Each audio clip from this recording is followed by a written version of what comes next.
things again. Then you hear Iran, then you hear China. When they're reportedly involved or doing stuff, what are they doing that catches intelligence officials' attention?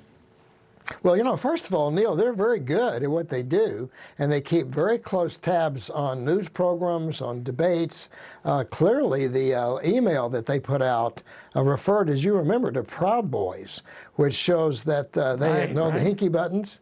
And they know the words that kind of get everybody's attention. And so not only was it a technical marvel, but it shows how closely they monitor our country and our news broadcasts. And obviously they watched the debates, and they saw some hot buttons there. And so they crafted their email to reflect what is a hot topic here, and then try to use it against the President of the United States. And this is the tip of the iceberg. They're going to be doing this over and over and over again. And fortunately, we have a great intelligence community, and they're getting all over it. And when they do that, they need to come public with it, and they're doing that. So I think that's a great thing.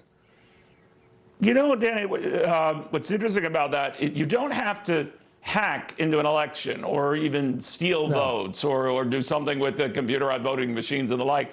You could just disrupt it by changing the sentiment and the wave of, you know, popular support or anger online.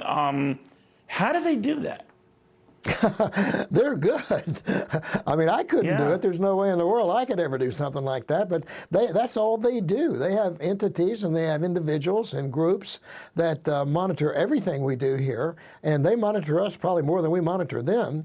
And they know how to get into social media, create fake accounts.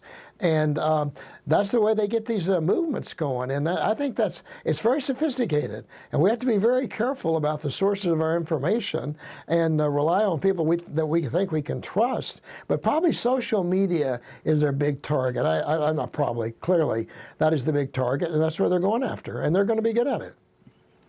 Do they have competing interests? In other words, would Iran and its interest align with Russia or the Chinese? Or could they be canceling themselves out? I think they're probably in collusion to a degree.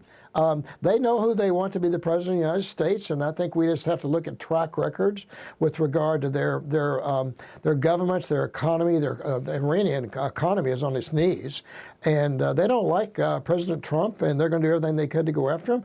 There may be some entity that doesn't like Biden, and I think both parties are going to be attempt to compromise them and to sway the election. And so I think the Russians do it just to see if they can, frankly. I think they love to meddle, and I think that's kind of their stock and trade. So sometimes I think it's for a political reason, but sometimes it's just a game they play.